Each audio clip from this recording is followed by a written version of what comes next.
बाहर खड़ा train attendant यात्रियों की जांच कर रहा था, पर उसने ध्यान नहीं दिया कि एक लड़की तेजी से ट्रेन में चढ़ चुकी थी और दरवाजे पर बेकाबू होकर तड़प रही थी। बाहर कोई न देख उसने दरवाजे बंद करने का इशारा किया। दरवाजे बंद होते ही उसने एक खौफनाक नजारा देखा। सीढ़ियों पर भीड़ थी और वेटिंग एरिया में दंगे जैसा माहौल था। ट्रेन चलने लगी। एक छोटी लड़की बाहर देख रही थी। तभी ट्रेन अटेंडेंट को अचानक नीचे गिरा दिया गया। इससे लड़की डर गई। वह उसके पापा को बताना चाहती थी, पर वे सो रहे थे। तभी लड़की ने देखा कि एक यात्री ने अटेंडेंट को बताया कि कोई टॉयलेट में शोर मचा रहा है। हैरान होकर लड़की भी पीछे गई। अटेंडेंट ने दरवाजा खोला तो अंदर एक भिखारी कांप रहा था। अटेंडेंट टिकट की जांच करना चाहता था, पर भिखारी घबराया हुआ पागलों जैसी हरकतें कर रहा था, जैसे वह किसी डरावनी चीज का शिकार हुआ हो। इसी दौरान ट्रेन के एक और डिब्बे में वही वायरस से इन्फेक्टेड लड़की अपनी स्टॉकिंग्स को कसकर अपनी जांघों पर लपेट रही थी। उसे महसूस हो गया था कि वह जल्द ही अपना कंट्रोल खो देगी, और होता भी बिल्कुल वैसा ही है। कुछ मिनट बाद वह लड़खड़ाते हुए डिब्बे के अंदर पहुंच गई। इस समय वह और भी ज्यादा अजीब लग रही थी, मानो उसका शरीर अब उसका नहीं रहा हो। बची खुची ताकत के सहारे डिब्बे का दरवाजा खोलने के बाद वह आखिरकार खुद को संभाल नहीं पाई। लड़की सिर के बल दीवार से जा टकराई और फिर जोर से जमीन पर गिर पड़ी। उधर सब लोग इस बात से अनजान थे कि जल्द ही यह ट्रेन एक मौत का कुआं बनने वाली है। वही सूजन टॉयलेट जाना चाहती थी, लेकिन जब उसने दरवाजा खोला तो एक आदमी ने उसे रोक लिया। इस भारी भरकम अंकल ने सूजन को बताया कि उसकी प्रेग्नेंट वाइफ अंदर है, इसलिए उसने कहा कि सूजन पिछले डिब्बे में जाकर टॉयलेट करे। इसी समय एक फीमेल ट्रेन अटेंडेंट चेकिंग के लिए तैयार हो रही थी। तभी उसने जमीन पर पड़ी उसी लड़की को देख लिया। लड़की की हालत बेहद खराब देखकर उसने तुरंत अपने मैनेजर को बुलाया। तभी सूजन के पापा चौंक कर जागे। उनकी जेब में फोन वाइब्रेट कर रहा था। उन्होंने बेटी को गायब पाया, पर कंपनी से आए कॉल को देखकर उन्होंने पहले फोन उठाने का फैसला किया। उस शांत माहौल में जब उसने अचानक ट्रेन अटेंडेंट के जूतों की आहट सुनी जो कॉरिडोर में बहुत तेजी से गुजर रहे थे, तो उसे महसूस हुआ कि शायद कुछ इमरजेंसी आ गई है, जिसके कारण वह इतनी जल्दी में वहां से निकल रहा था। इसलिए लड़की के पापा भी हल्का सा महसूस करने लगे कि कुछ गड़बड़ है, और वह तुरंत उठकर अपनी बेटी को ढूंढने लगे। पीछे बैठे सभी यात्री डर के मारे टीवी पर चल रही इमरजेंसी खबर को घूर रहे थे, और जमीन पर गिरी लड़की को बेहोश देखकर ट्रेन अटेंडेंट भी उलझन में थी। लेकिन इंटरकॉम का सिग्नल अचानक ही चला गया, और जब वह अपने मेल अटेंडेंट के आने का इंतजार कर रही थी, तभी अचानक लड़की पूरी तरह इन्फेक्टेड होकर एक खतरनाक ज़ॉम्बी में बदल गई। अटेंडेंट के पुकारने पर जब कोई जवाब नहीं मिला तो वह वहां भागा, पर तब तक फीमेल अटेंडेंट के साथ अनहोनी हो चुकी थी। खिलाड़ियों वाले डिब्बे में ज़ॉम्बी फीमेल अटेंडेंट की पीठ पर थी। वह उसे रोकने की कोशिश कर रही थी और यात्रियों से मदद चाहती थी, पर वे कुछ समझ पाते उससे पहले ही वह बेहोश होकर गिर गई। इतने में ही ज़ॉम्बी लड़की ने दूसरे यात्री को अपना शिकार बना लिया। लेकिन जैसे ही ताइजुन अपने दोस्त की मदद के लिए आगे बढ़ा, तभी उसकी गर्लफ्रेंड ने जमीन पर इन्फेक्शन फैलते देखा।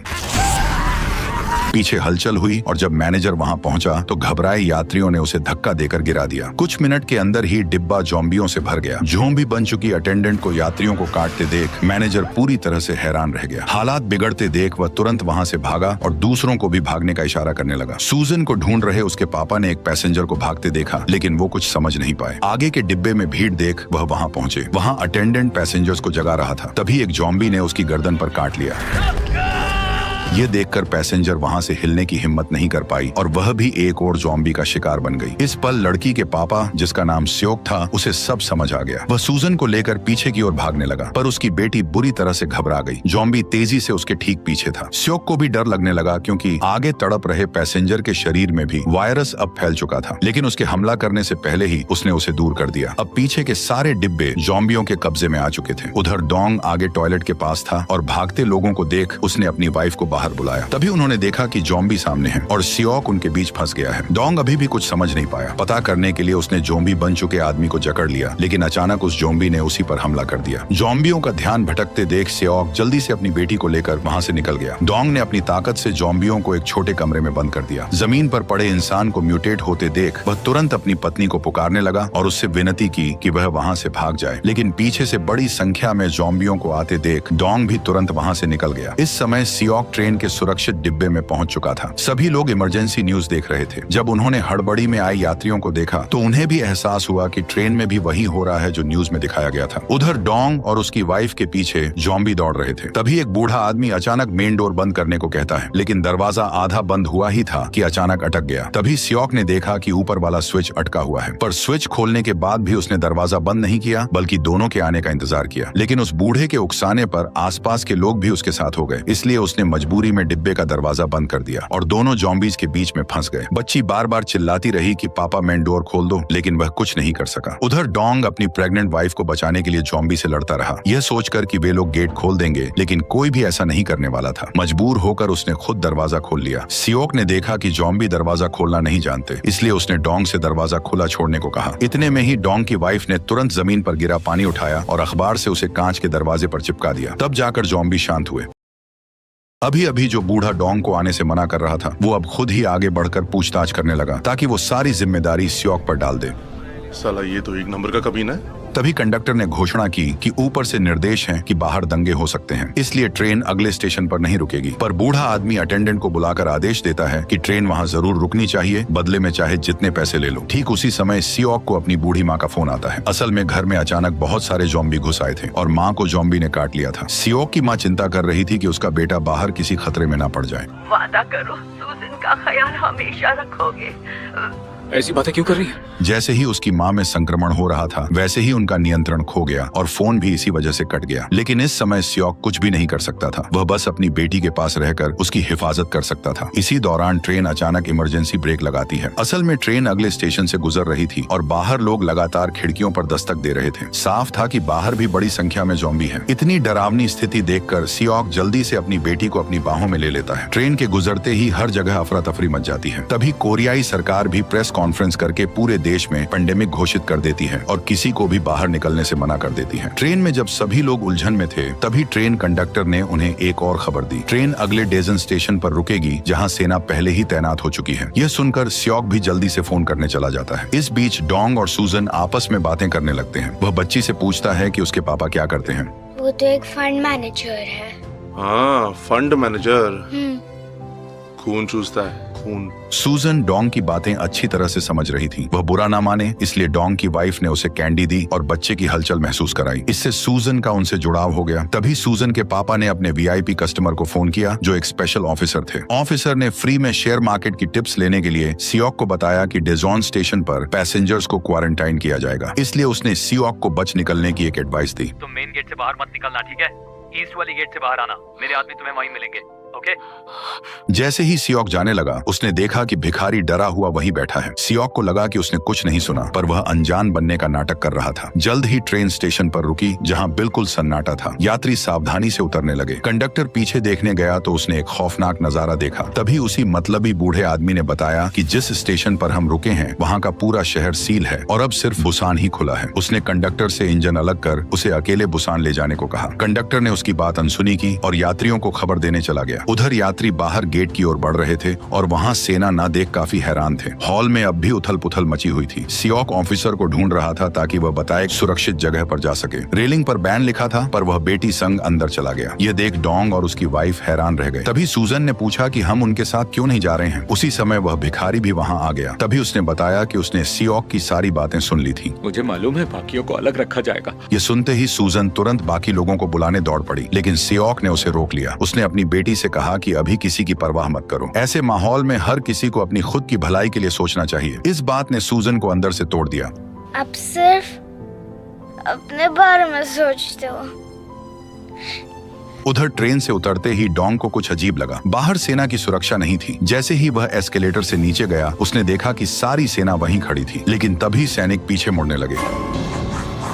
असल में वायरस को रोकने के लिए तैनात सेना खुद संक्रमित होकर जॉम्बी बन चुकी थी। डोंग अपनी प्रेग्नेंट वाइफ को लेकर एस्केलेटर से कूदकर भाग गया। समय पर भाग न पाने वाले लोग तुरंत शिकार बन गए। इन सैनिकों की ताकत और स्पीड जॉम्बी बनने के बाद और भी डरावनी और घातक हो गई थी। ठीक उसी समय जॉम्बीज की भीड़ सूजन के पास पहुंच गई। घबराहट में वह हिल भी नहीं पाई। तभी जॉम्बी उस पर झपटे। सियोक ने देखा कि अब समय नहीं बचा है। तभी डोंग वहां आ गया और सूजन बाल बाल बच गई। तभी जॉम्बी लड़की के पापा की ओर बढ़े। डोंग और उसकी वाइफ लड़की को लेकर निकल गए। कॉरिडोर जॉम्बियों से भर चुका था और लोग प्लेटफॉर्म की ओर भाग रहे थे। बेसबॉल खिलाड़ी सबको जल्दी भागने को कह रहे थे, लेकिन सियोक इस मौके को चूक गया और एक जॉम्बी ने उसे गिरा दिया। उसने किताब जॉम्बी के मुंह में ठूंस कर खुद को बचाया। इसी बीच डोंग ने डंडे से दरवाजा अटकाकर बंद कर दिया, पर वे वहां से गए नहीं। वे उन लोगों की मदद कर रहे थे जो हॉल से भाग रहे थे। तभी एक भिखारी ने लड़की के पापा की मदद की। डर के मारे सियोक डोंग के पुकारने पर होश में आया और वहां से भागा। तभी बड़ी संख्या में जॉम्बीज वहां आ गए और सियोक के पहुंचते ही सबने मिलकर मेन डोर बंद कर दिया। पर जॉम्बीज को रोके के रखना बहुत ज्यादा मुश्किल था। उनकी तादाद लगातार बढ़ रही थी। उधर ट्रेन तक पहुंचे लोगों ने जल्दी से दरवाजा खोला, पर अंदर भी ज़ॉम्बी थे। कंडक्टर केबिन की ओर भागा और लोग पीछे वालों को जल्दी भागने को कहने लगे, पर वो मतलबी बूढ़ा आदमी दरवाजा बंद करने की ताक में था। ट्रेन कंडक्टर केबिन में गया और खिड़की खोलकर यात्रियों का इंतजार करने लगा। तभी अचानक ऊपर की खिड़की टूटी और ज़ॉम्बियों का एक झुंड नीचे गिरने लगा। एक बूढ़ी औरत ज़ॉम्बी के नीचे दब गई। उठने पर उसने देखा कि हड्डी टूटने के बावजूद ज़ॉम्बी अब भी इंसानों पर हमला करने की कोशिश कर रहा था।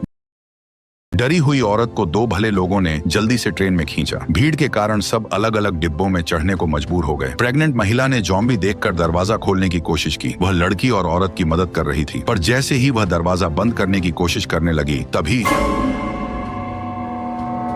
असल में वह कोई ज़ॉम्बी नहीं बल्कि भिखारी था। देखते ही देखते ज्यादातर लोग ट्रेन में चढ़ चुके थे। तभी एक बुजुर्ग ने कंडक्टर की शर्ट पकड़कर उसे धमकाया और कहा कि अब तुरंत ट्रेन चलानी होगी। लाचार होकर कंडक्टर को ट्रेन मास्टर से ट्रेन चलाने के लिए कहना पड़ा, लेकिन अभी भी कुछ लोग हॉल के दरवाजे पर खड़े थे और वही असली मर्द थे जो पूरी ट्रेन में थे। अगर वे वहां रुककर रास्ता ना रोकते तो शायद कोई भी सही सलामत ट्रेन में नहीं चढ़ पाता। लेकिन भले ही उन्होंने पूरी ताकत से दरवाजा बंद करने की कोशिश की, पर वे जल्द ही समझ गए कि कांच का दरवाजा ज्यादा देर तक नहीं टिक पाएगा। इसलिए उन्होंने बिना कुछ कहे तुरंत भागने का फैसला किया। ट्रेन धीमी थी। कुछ एथलीट्स उसे पकड़ने दौड़े, पर उतरते ही ज़ॉम्बी ने हमला कर दिया। पीछे ज़ॉम्बी थे और आगे ट्रेन छूट रही थी। रफ्तार कम होने से दो लोग चढ़ गए। सियोक ने मदद के लिए हाथ बढ़ाया, पर खतरा देख डोंग पीछे हटा और ढाल उठा ली।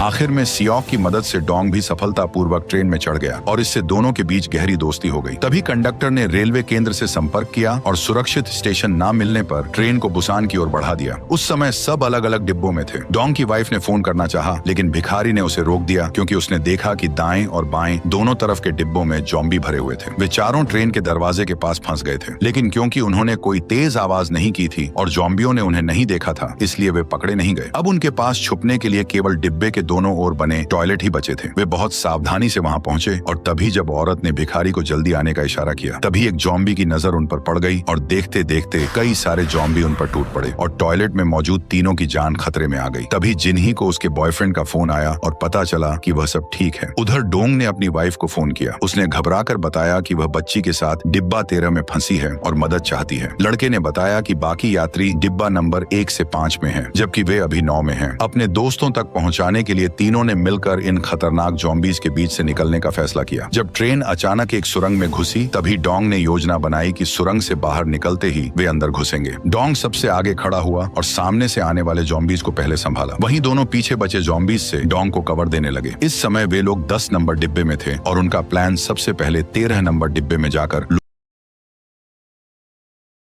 लोगों को बचाना था। तीनों एकजुट होकर ज़ॉम्बीज को पीछे धकेलते हुए 10 नंबर डिब्बे से निकल गए। लेकिन जैसे ही उन्होंने अगले 11वें डिब्बे के भीतर प्रवेश किया तो तैजुन अचानक पूरी तरह से हक्का बक्का होकर वहीं खड़ा रह गया, क्योंकि जो उसके सामने खड़े थे वो ज़ॉम्बी बन चुके उसके साथी थे। इस वजह से वह अपने पुराने साथियों को मारने के लिए हाथ नहीं उठा सका। इसलिए डोंग ने पहले हमला करने का फैसला किया और सभी को एक एक करके जमीन पर पटक दिया। तैजुन के दोस्त बहुत ज्यादा ताकतवर थे और ज़ॉम्बी बनने पर उनकी ताकत और भी खतरनाक हो चुकी थी। अपने दो साथियों को खतरे में देखकर भी वह उन पर हाथ नहीं उठा पाया। जल्दी ही वे सभी ज़ॉम्बीज सियोक और डोंग को अपने कब्जे में लेने लगे, लेकिन यह सब के बावजूद वह सिर्फ उन्हें देखता रहा। इतने में ही ट्रेन एक सुरंग से गुजरी और तभी उन्होंने अजीब बात देखी। ज़ॉम्बीज ने उन पर हमला बंद कर दिया और इधर उधर शिकार ढूंढने लगे। तीनों हैरान खड़े रह गए। तभी ऊपर से बॉल गिरी और ज़ॉम्बी वहां मुड़ गए। सियोक ने बैट को ऊपर मेटल रैक पर बजाया और वाकई ज़ॉम्बी तुरंत वहां इकट्ठा हो गए। वे तुरंत मौके का फायदा उठाकर उस डिब्बे को पार कर गए, लेकिन तभी ट्रेन फिर से सुरंग से निकल गई और ज़ॉम्बी एक बार फिर उनके सामने आ खड़े हुए। तीनों वहीं नीचे झुककर सोचने लगे और इस नतीजे पर पहुंचे कि इन ज़ॉम्बीज की सुनने और देखने की ताकत हम इंसानों से कहीं ज्यादा तेज है। लेकिन जैसे ही वे अंधेरे में होते हैं, उनकी देखने की ताकत पूरी तरह खत्म हो जाती है, जबकि सुनने की शक्ति रात में और भी तेज हो जाती है। इसलिए जब वे 12 नंबर डिब्बे में घुसने वाले थे, तभी सियोक को एक अच्छा तरीका सूझा। उसने डोंग से उसका मोबाइल मांगा और जल्दी से अपना नंबर उसमें सेव कर लिया। जब ट्रेन सुरंग में घुसी तो तीनों चुपचाप ज़ॉम्बीज के पीछे वाली सीटों तक पहुंच गए। फिर उसने डोंग का मोबाइल पीछे रख दिया लिया और अपने मोबाइल से उस पर कॉल कर दिया। मोबाइल की रिंगटोन सुनते ही सभी जॉम्बीज शोर की ओर दौड़ पड़े और इस तरह चालाकी से तीनों डिब्बा नंबर 12 पार कर 13 के सामने पहुंच गए। डोंग की वाइफ, बूढ़ी महिला और बच्ची उस भिखारी के साथ बाथरूम में फंसी हुई थी। पर अचानक डोंग को देखते ही उसकी वाइफ इमोशनल हो गई। सूजन की नजरें अपने पापा को ढूंढ रही थी। तभी सियोक ने उसे देख लिया। महज 3 मीटर दूर जॉम्बी थे और ट्रेन सुरंग से बाहर आ गई थी। जॉम्बीज के उन्हें देखने से पहले ही वे तीनों तुरंत टॉयलेट के अंदर घुस गए। उन्होंने मोबाइल पर देखा कि अब अगला टनल 2 मिनट के बाद है। क्या हम कर पाएंगे? हाँ, हम कर लेंगे। अब डोंग को एहसास हो चुका था कि वह सियोक के बारे में गलत सोचता था। असल में सियोक लोगों का खून नहीं चूसता, बल्कि वह तो लोगों का सब कुछ चूस लेता है। मजाक से हटके सियोक एक अच्छा आदमी था। ठीक उसी समय जिनही को तैजुन का मैसेज मिला, जिसमें उसने बताया कि वह उसे 15 नंबर डिब्बे में मिलने आ रहा है। यह मैसेज मिलते ही जिनही ने सबको बता दिया कि उसके सभी दोस्त जल्द ही डिब्बा नंबर 15 में आने वाले हैं। ये सुनते ही पास बैठा बूढ़ा आदमी घबरा गया। उसे लगा कि यह तो बिल्कुल नामुमकिन है कि वे लोग इतने ज़ॉम्बी से बचकर हम तक लौट कर आ रहे हैं। अभी बिना इन्फेक्ट हुए? ये तो पॉसिबल ही नहीं है। बूढ़े आदमी ने इतने घुमा फिराकर बात कही कि पास खड़े सभी लोग इस बात पर यकीन करने पर मजबूर हो गए कि वे सभी लोग ज़ॉम्बी वायरस से इन्फेक्टेड हो चुके हैं। बस अभी तक उन पर असर नहीं हुआ है। पर इन लोगों ने यह बिल्कुल नहीं सोचा कि वह आदमी जो हर जगह इनको बचा रहा था, वो आकर उन लोगों को खतरे में कैसे डाल सकता है। इसलिए जिनही ने धीमी आवाज में कंडक्टर से विनती की, लेकिन वो भी कुछ नहीं कर सका। जब ट्रेन फिर से सुरंग में दाखिल हुई, डोंग आगे बढ़ने लगा, पर कॉरिडोर ज़ॉम्बीज से भरा था। तभी सियोक की नजर सामान रखने वाली रैक पर पड़ी और उसने डोंग को आइडिया दिया। इतने में सभी लोग तुरंत हरकत में आए और चुपचाप ऊपर से रेंगने लगे। आगे का रास्ता बंद देखकर सियोक ने एक बैग उठाकर पीछे की ओर फेंक दिया, जिससे जॉम्बीज का ध्यान भटक गया। फिर उसने सूजन को उठाया और भागने लगा, पर वे ऊपर वाले भिखारी को भूल गए। नीचे उतरते समय सूजन ने देखा कि भिखारी के पैर लड़खड़ा रहे थे, जिससे वह नीचे गिर गया। उसे गिरा देख सूजन मदद करना चाहती थी, पर अचानक हुई आवाज ने जॉम्बीज का ध्यान अपनी ओर खींच लिया। सियोक को मजबूरन अपनी बेटी को पहले आगे भेजना पड़ा और वह खुद भिखारी को सहारा देने चला गया। लेकिन ठीक उसी समय ट्रेन अचानक सुरंग से बाहर निकल आई। जॉम्बी तेजी से उनकी ओर बढ़ने लगे। दोनों डर के मारे पूरी तरह सहम गए। वह आदमी बैट से हमला करने के लिए तैयार था। तभी डोंग ने उन्हें जल्दी आने का इशारा किया। सियोक ने भिखारी से कहा कि 3 गिनते ही उसे भागना होगा, लेकिन तभी जॉम्बीज बेतहाशा उनका पीछा करने लगे। लेकिन दोनों के अंदर आते ही डोंग ने दरवाजा बंद कर दिया और जॉम्बी दरार में फंस गए। डोंग ने आधे खुले दरवाजे को मजबूती से पकड़े रखा, जबकि उसका साथी दूसरी बोगी का दरवाजा खोलने चला गया, पर वह नहीं खुला। सियोक ने पूरी ताकत से खींचना शुरू किया और तैजुन ने तुरंत अपने साथी को फोन लगाया। उसे नहीं पता था कि असल में सामने वालों ने जानबूझकर दरवाजा बंद कर रखा है और जिनही को काबू में कर लिया है। लड़की का फोन बजते ही किम मैनेजर ने उसे लात मारकर तोड़ दिया। दरवाजा न खुलता देख सियोक तुरंत डोंग की मदद करने के लिए वहां पहुंच गया। इधर तैजुन पूरी ताकत से दरवाजा तोड़ने में लगा हुआ था, पर दरवाजा इतना मजबूत था कि टूटा ही नहीं। उधर डोंग जोर लगाकर दरवाजे को पकड़े रहा ताकि जॉम्बीज अंदर न आ सके।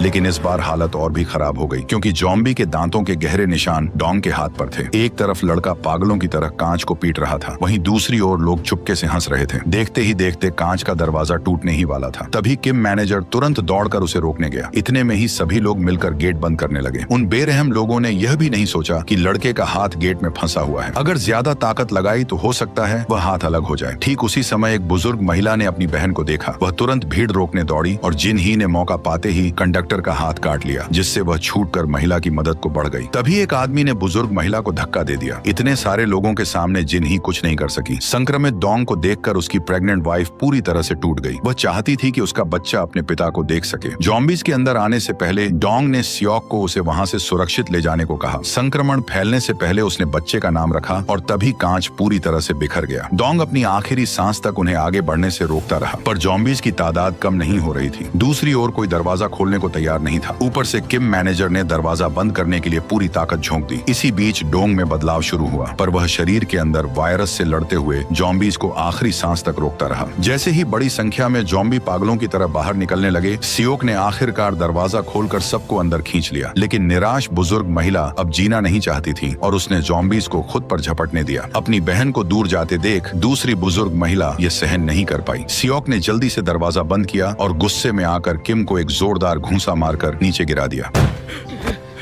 क्यों किया तूने ऐसा? लेकिन किसे पता था कि वह मतलबी किम उल्टा सियोक पर इल्जाम लगाने लगेगा। ये भी इन्फेक्टेड है। उसके इल्जाम और भड़काने से सियोक सबकी नजरों में एक विलन बन गया। सियोक ने पलटकर जवाब देने के बजाय चुपचाप उनकी बातें सुनी। चले जाओ यहाँ से। वे भारी कदमों से अगले डिब्बे की ओर बढ़ गए। किम के कहने पर सभी ने तेजी से दरवाजा बंद कर कपड़ों से उसे मजबूती से बांध दिया। उन्हें डर था कि दरवाजा कमजोर है, इसलिए सब मिलकर उसे थामने लगे। वहीं पीछे बैठी बुजुर्ग महिला अपनी बहन के दुख में डूबी थी। वह अब इन मतलबी लोगों के घिनौने चेहरे नहीं देखना चाहती थी, इसलिए वह उन जॉम्बीज की ओर बढ़ गई। ये देखकर मैनेजर किम हैरान था। उसने तुरंत कहा कि बुजुर्ग महिला को गेट खोलने से रोको, लेकिन अब बहुत देर हो चुकी थी। पिछला डिब्बा तुरंत जॉम्बीज से भर गया और जो बचने का रास्ता था उसे वे खुद पहले ही बंद कर चुके थे। जैसे ही ट्रेन सुरंग से निकली, बाहर का शहर धुएं और आग में था और वायरस फैल चुका था। तभी स्योक को खबर मिली कि बुसान की सेना ने जॉम्बीज पर काबू पा लिया है। पटरी पर रुकावट देख ड्राइवर ने इमरजेंसी ब्रेक लगाए और बुसान जाने के लिए दूसरी ट्रेन ढूंढने लगा। थोड़ी देर भटकने के बाद उसे एक सुरक्षित इंजन मिला, जिसे उसने धीरे धीरे गैराज से बाहर निकाल लिया। सियोक सभी को लेकर ट्रेन से उतरा और ड्राइवर द्वारा तय की गई जगह की ओर बढ़ गया। ठीक उसी समय जॉम्बीज के कब्जे वाले डिब्बे में बच चुके किम और कंडक्टर टॉयलेट से बाहर निकलने का सोचते हैं, पर अब जो होने वाला था वह किम की इंसानियत और नीचता को पूरी तरह शर्मसार कर देगा। वह झूठ बोलता है कि बाहर अब सब कुछ सुरक्षित है और कंडक्टर से कहता है कि वह पहले दरवाजा खोलकर सावधानी से देखें। और जब कंडक्टर चुपके से बाहर देखने लगा, तभी उसने उसे जॉम्बीज के बीच में धक्का दे दिया और खुद किसी गीदड़ की तरह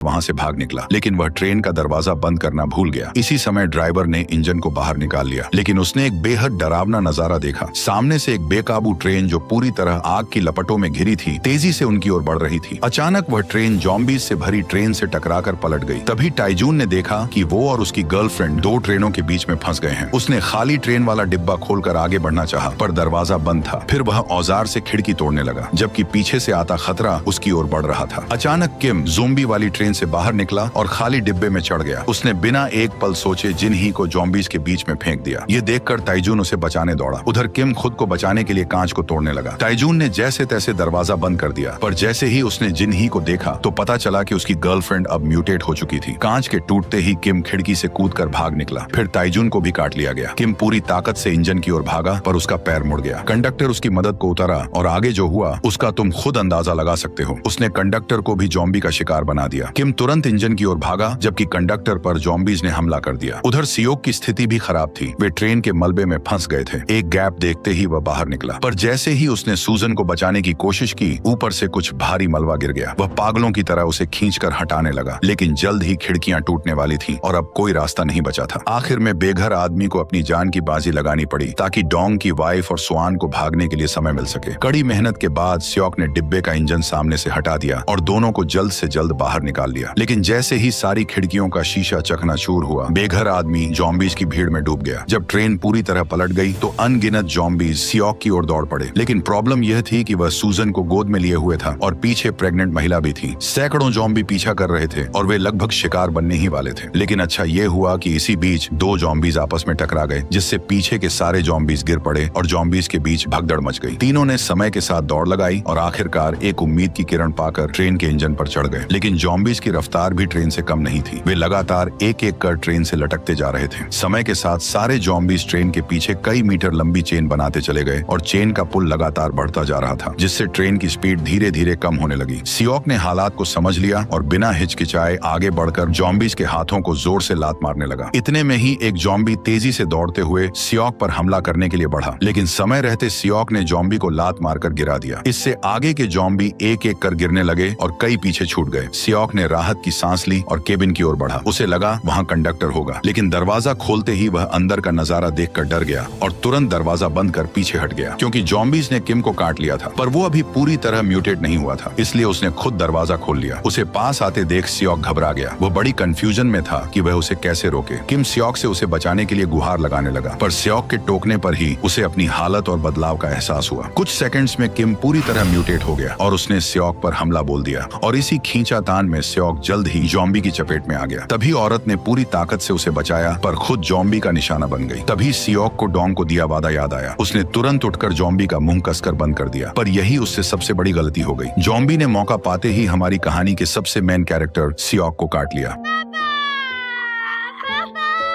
सियोक जानता था कि अब क्या होने वाला है, इसलिए म्यूटेट होने से पहले उसने कमर में जंजीर बांधकर रेलवे ट्रैक के पास की जमीन को निशाना बनाया और वह जॉम्बी को लेकर नीचे कूद गया और उसे जमीन पर फेंक दिया। लेकिन एक खतरा टल जाने के बाद दूसरा खतरा वह खुद बन गया। सियोक ने अपनी हालत को समझते हुए सूजन की ओर देखा। उसे एहसास हुआ कि वह कितना सेल्फिश था। वह बस केवल अपने बारे में सोचता था और कभी सूजन की फीलिंग्स को नहीं समझा। अब वह बस अपनी गलती सुधारना चाहता था, इसलिए वो जंजीर खोलकर तुरंत केबिन में भागा और महिला को जल्दी से बताया कि ट्रेन को कैसे रोक सकते हैं। शायद यह उसकी बेटी के लिए आखिरी काम था। इसके बाद सियोक अपनी बेटी के पास गया और धीरे से उसे कुछ समझाया। उसने कहा कि अब हमेशा उसे आंटी के साथ रहना है और आंटी को बिल्कुल भी परेशान नहीं करना है। ये सुनते ही सूजन जोर जोर से रोने लगी। कहीं मत जाओ, मेरे साथ रहो, कहीं मत जाओ।